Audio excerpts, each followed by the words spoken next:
Break के बाद एक बार फिर से आप सभी का स्वागत है आयुर्वेद पर आधारित हमारे इस बेहद खास कार्यक्रम स्वस्थ विचार में। मैं हूं आपके साथ आपका साथी विकास। दर्शकों, स्वस्थ विचार कार्यक्रम में हम रोजाना आपके लिए कुछ बेहतर लाने का प्रयास करते हैं, कुछ नए नुस्खे आप तक पहुंचाते हैं। वो नुस्खे, वो उपचार और वो जानकारी जब आप नोट कर लेते हैं तो आपके जहन में वो उतरती है और आपके साथ जीवन भर रहते हैं वो नुस्खे, और वही नुस्खे जीवन भर आपको लाभ देते रहते हैं। बस जरूरत है ध्यानपूर्वक इस कार्यक्रम के साथ जुड़ने की। और इसीलिए आप सभी से हम अनुरोध करते हैं, आपको याद दिलाते हैं कि जब भी आप इस कार्यक्रम को देखने बैठे तो कॉपी और पेन जरूर लेकर बैठा करें। एक शिक्षार्थी की भांति एक पाठशाला में जैसे शिक्षार्थी बैठते हैं और रोजाना नए नए अध्यायों पर चर्चा होती है, तो ऐसे ही इस कार्यक्रम में भी नए नए विषयों पर चर्चा होती है।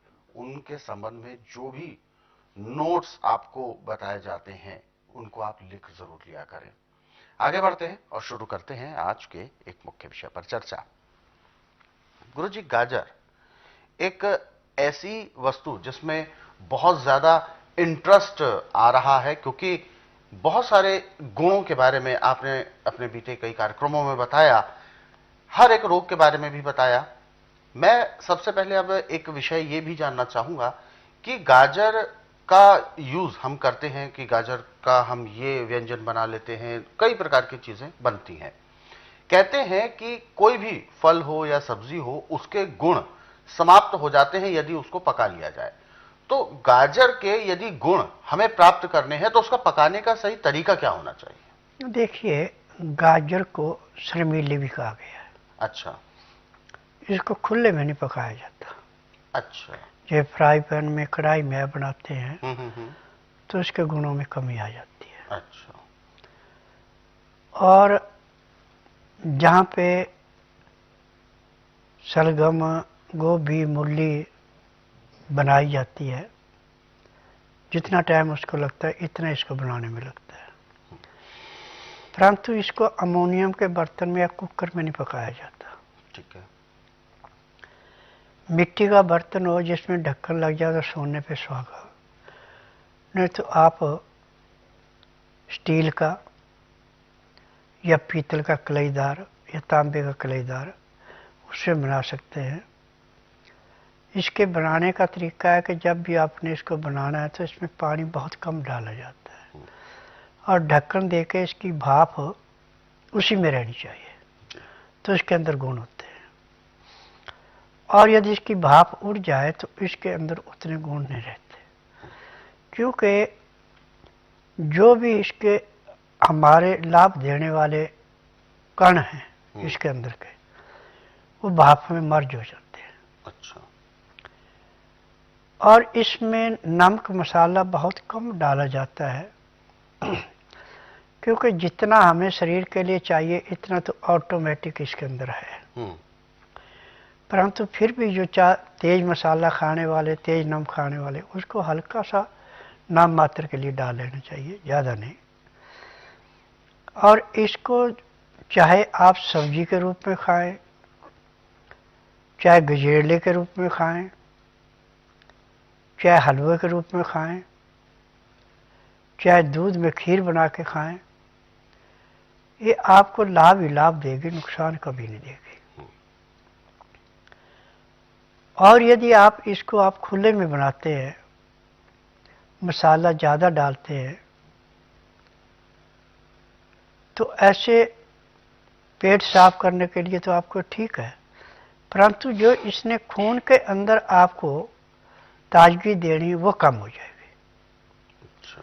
तो इस करके हमेशा भाप से इसको पकाया जाता है, और जिस पानी में इसको उबाला भी जाता है वो पानी भी इसी में सोख कर दिया जाता है, इतनी धीमी आंच पे इसको उबालना। और जो थोड़ा बहुत पानी बच जाता है इसका, उसको आप ऐसे भी छान करके पी सकते हैं। तो उसमें लाभ ही लाभ है, नुकसान कोई नहीं है। गाजर के अंदर एक और विशेषता है कि जब भी आपने कभी गाजर खाने हैं तो इसका ये नहीं है कि आपने जैसे मूली 2 बजे के बाद नहीं खाते, केला भी 4 बजे के बाद नहीं खाते। ऐसे गाजर आप 24 घंटे से जब भी आपका मन करे तब खा सकते, कभी नुकसान नहीं करती। अच्छा। चाहे कच्ची खाएं, चाहे पक्की खाएं, चाहे हलवे के रूप में खाएं, चाहे मुरब्बे के रूप में खाएं, कैसे भी खाएं। और एक इसकी सबसे बड़ी विशेषता है कि दिल को पत्थर बना देती है ये। जिनका कमजोर दिल है, थोड़ी सी भी बात किसी की बर्दाश्त नहीं करते, आंखों से आंसू आने शुरू हो जाते हैं। यदि गाजर आप पूर्ण रूप से खा रहे हैं तो आपके सामने जो मर्जी कोई बोले, जो मर्जी का करे, आपको ना तो गुस्सा आएगा ना आंखों से आंसू आएंगे। इतना दिल मजबूत कर देती है। और जिनका दिल कमजोर होता है वो कहीं भी आदमी कामयाब नहीं होता। परंतु जितने भी शरीर की कमियां उनको पूरा करने के लिए गाजर एक किस्म का अमृत है जी। तो बिल्कुल दर्शकों, गाजर को अमृत भी कहा गया है क्योंकि गाजर में हमारे जैसे कि एक ताकत होती है, जो एक बल होना चाहिए, जो एक आत्मविश्वास होना चाहिए, वो तब होता है जब हमारे जो अंदरूनी अंग हैं, जो हमारे ऑर्गन्स हैं, वो मजबूत होते हैं।